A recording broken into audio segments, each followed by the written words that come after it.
venu cet après-midi répondre à l'invitation de Monsieur le Président de la République suite à la saisine par le collectif constitué de 49 candidats à l'élection présidentielle, auquel s'est ajouté le Parti démocratique sénégalais et ses alliés qui sont très nombreux. Dans les prochains jours, nous vous donnerons l'effectif exact. Ce collectif, je rappelle, a été institué, a été mis en place suite aux graves manquements que nous avons constatés durant ce processus de parrainage. Nous avons exposé au chef de l'État, garant du respect des lois et des règlements, président du Conseil supérieur de la magistrature, ces graves manquements qui entachent à la fiabilité et à la crédibilité de notre processus démocratique. Et ces graves manquements, nous les avons constatés lors des opérations de parrainage qui ont eu lieu au Conseil constitutionnel. Plus de 500 000 de nos compatriotes, électeurs qui ont voté aux dernières élections, qui ont leur carte d'électeur, qui n'ont pas changé de bureau de vote, ni de lieu de vote, ont été déclarés comme des électeurs non identifiés sur le fichier général des électeurs. Le plus grave, c'est que quand nous avons lu le compte-rendu du Conseil constitutionnel suite au recours de l'ensemble des candidats, ce compte-rendu dit que certains contrôles ont été faits sur la concordance parfaite entre toutes les rubriques identifiant l'électeur, à savoir le prénom, le nom, le lieu d'implantation, le numéro de carte d'électeur, le numéro de carte d'identité. Il faut qu'il y ait une concordance parfaite entre ces données qui sont dans la fiche de parrainage et les données qui sont dans le fichier général des électeurs. Ce qui est contraire à la loi sur le parrainage et ce qui est contraire à l'arrêté du 25 septembre 2023 du ministère de l'Intérieur qui régit les questions de parrainage. Où le seul discriminant qui doit autoriser au rejet d'un parrainage est là. Le parrain est rejeté puisque le logiciel est dans l'impossibilité de les lire et de les identifier. Et donc nous considérons que cela doit être corrigé immédiatement. Puisque personne n'est au-dessus de la loi, l'État lui-même n'est pas au-dessus de la loi, et nous avons dit au chef de l'État que ces questions doivent être résolues. Plus de 450 000 de nos compatriotes également qui ont parrainé pour 9 candidats à l'élection présidentielle. Leurs fiches de parrainage n'ont même pas été regardées, tout simplement parce que les clés USB, disent-ils, qui ont été déposées, n'ont pas pu être lues. Nous pensons que lorsque les Sénégalaises et les Sénégalais font le tour du pays, vont à la rencontre de nos compatriotes, il n'est pas acceptable que par le simple fait du défaut d'une clé USB, que plus de 500 000 Sénégalais qui ont parrainé soient rejetés comme ça du processus électoral. Cela aussi, nous avons demandé que ça soit résolu, que ces personnes et ces personnalités qui ont déposé leur parrainage, que ça soit également regardé comme tous les autres candidats. Des régions complètes qui ont été omises, région de Saint-Louis, région de Fatick, région de Kaffrine, pour le simple fait que le logiciel n'a pas pu identifier un certain nombre de données.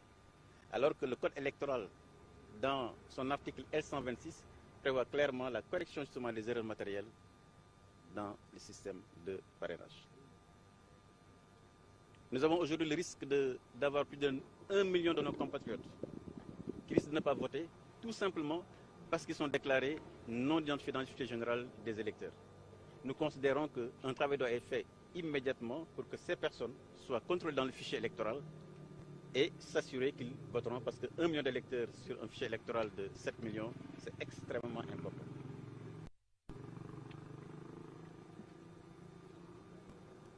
Nous avons également parlé avec le chef de l'État de nos jeunes compatriotes qui sont dans les liens de la détention, qui sont emprisonnés. Nous avons considéré que ces Sénégalaises et Sénégalais doivent être également libérés à travers une procédure que les avocats vont initier. Et sur cela, le chef de l'État était très attentif nous rendrons compte justement à ces personnes concernées pour que leurs avocats initient des procédures de demande de liberté provisoire pour qu'ils soient au sein des siens et qu'ils vivent dignement. Nous avons également considéré qu'un Sénégalais, en l'occurrence Diomaye Faye, dont la candidature a été validée par le Conseil constitutionnel, nous considérons que sa place n'est pas en prison et qu'il doit être libéré pour qu'il puisse battre campagne comme tous les autres candidats, tout simplement parce que le fait que nous devons être tous égaux devant la loi et que justement l'élection présidentielle serait totalement déséquilibrée si un candidat doit battre sa campagne au niveau de la maison d'arrêt. Nous avons considéré également que le cas de Karim Wade est un cas qui n'honore pas la démocratie. Voilà un Sénégalais dont la candidature a été rejetée en 2019 pour une raison, et qu'en 2023, il soit encore rejeté pour une autre raison.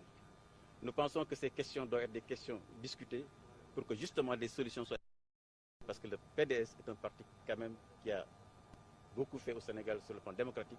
Il n'est pas acceptable que son candidat soit également rejeté de cette façon. D'ailleurs, je dois vous informer, sûrement vous le savez, que le Parti démocratique sénégalais a déposé la mise en place d'une commission d'enquête parlementaire sur la question des parrainages et également sur la question de la transparence et de l'inclusivité du processus électoral. Nous considérons également que le cas du président Ousmane Sonko également, nous l'avons abordé auprès du chef de l'État, pour que justement ces avocats, avec l'ensemble des acteurs, qu'on puisse trouver une solution pour que ces acteurs politiques, dont si nous prenons les deux combinés, à savoir Ousmane Sonko et Karim Wade, font, comme disait tout à l'heure mon collègue Cheikh Bambadji, le tiers des députés à l'Assemblée nationale, que ces candidats puissent également participer au processus électoral et participer à l'élection présidentielle. Parce que ce qui nous anime, c'est la stabilité de notre pays. Ce qui nous anime, c'est que demain, celle-là ou celui-là qui sera élu président de la République puisse justement avoir les coups de franche pour développer notre pays, avoir une légitimité politique forte. Et cela, ça se fait à travers un dialogue politique qui nous permet justement, une discussion politique, une concertation qui nous permet de résoudre ces questions que nous avons évoquées tout à l'heure, sur la question du février électoral, mais surtout sur le respect des droits constitutionnels des Sénégalais qui doivent participer au processus électoral à venir. Il y a d'autres éléments de détail dont je vous épargnerai sur des données qui ont été modifiées par le logiciel de parrainage. Certains, on a ajouté des lettres. D'autres, on a ajouté des tines, comme le cas de Cheikh Gadio. D'autres, c'est des accents circonflexes. Donc tout un ensemble de dysfonctionnements que nous pensons qu'on ne peut pas dégager comme ça d'un revers de la main et considérer que rien ne s'est passé.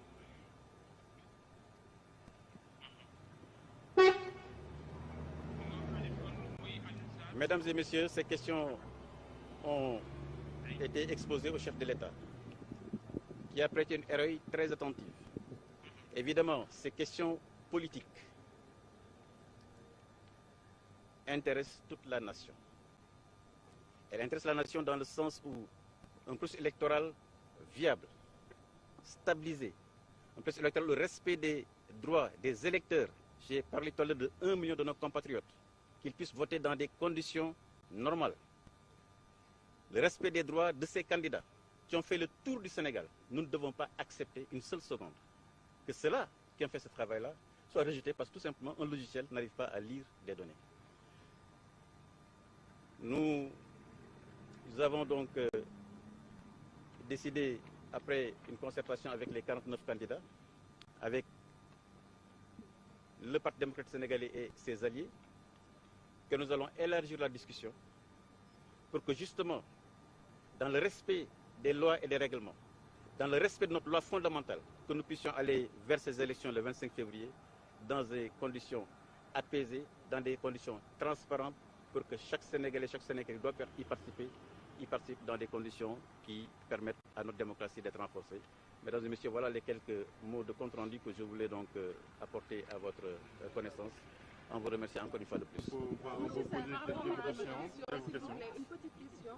Inviter le chef de l'État à agir afin de permettre à tous ces candidats recalés-là de pouvoir participer au processus électoral. N'est-ce pas là une manière, n'est-ce pas là une ingérence en fait dans le processus électoral du moment où le Conseil constitutionnel s'est déjà prononcé et a déjà publié la liste définitive? si vous avez bien écouté mon exposé, madame, je vous ai dit ce que la loi électorale prévoit sur le contrôle des parrainages n'a pas été respecté.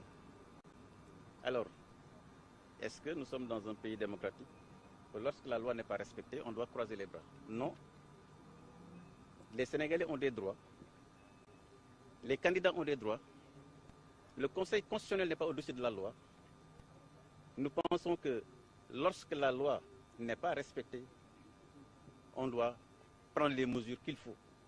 Parce qu'à partir du moment où on laisse passer le manque de respect de cette loi pour les Sénégalais qui ont parrainé et qu'on a déclaré non identifiés sur le fichier électoral, à partir du moment où des dizaines de candidats dont les parrains ont été déposés en version papier comme en version électronique, et qu'on ne s'est même pas donné la peine d'aller regarder la version papier puisque la clé est considérée comme étant inaccessible, si nous acceptons cela, nous ne sommes plus dans un état de droit. Un état de droit, c'est un état qui respecte les droits des citoyens. Un état de droit, c'est un état où les citoyens sont également équitables. Un état de droit, c'est un état également où l'État n'est pas au-dessus de la loi et naturellement les membres de l'État également ne sont pas au-dessus de la loi. Le collectif est décidé à se battre aujourd'hui et décidé à se battre demain pour que les droits des Sénégalais et des Sénégalais soient respectés d'une façon ou d'une autre. Est-ce que c'est une manière pour vous de dire aujourd'hui les élections seront reportées à une date ultérieure? Non. Cette question n'a été évoquée nulle part, ni par le collectif, ni par le chef de l'État. Je vous dis, cette question n'a été évoquée nulle part. Je vous dis la chose suivante. Le Conseil constitutionnel a contrôlé les 93 parrains, candidats, en combien de jours? C'est pas en 5 jours? Vous êtes journaliste, vous êtes au Conseil constitutionnel. C'est en combien de jours? Vous avez fait combien de jours au Conseil constitutionnel? En 5 jours. 5 jours. On a contrôlé 73 candidats. Vous ne pensez pas que 49 candidats qui demandent que le contrôle soit refait parce que la loi n'a pas été respectée, vous ne pensez pas qu'on ne puisse pas le faire en moins de 5 jours? Donc il ne faut pas nous faire dire ce que nous n'avons pas dit. Nous sommes pour le respect de la Constitution. Nous considérons que la Constitution doit être respectée et les éléments que vous évoquez sont déjà codifiés. Mais ce que nous sommes venus dire aujourd'hui, ce sont des questions extrêmement précises sur lesquelles nous voulons... Vos camarades, Bougane, Abdourahmane et Mimi Touré ont décliné à l'appel du Oui, je vais vous laisser la version Wolof. Non, je vous laisse la version Wolof. Mais vous lui permettez quand même de répondre à cette question, Monsieur le Président. Maintenant, pour ce qui concerne vos camarades, Bougane, Abdourahmane et Mimi Touré qui ont décliné à l'appel. La version Wolof vous sera...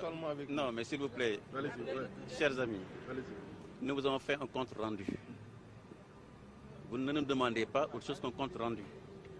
Nous avons fait un compte rendu, j'en ai terminé, et je vous ai donné les questions qui ont été évoquées. Je laisse la parole à mon collègue Cheikh Bambodji pour la version Wolof, et sûrement qu'il pourra vous donner peut-être d'autres précisions davantage. Merci beaucoup. Cheikh Bamba. nga dikkaat ci li nga xamante ne moom moo war a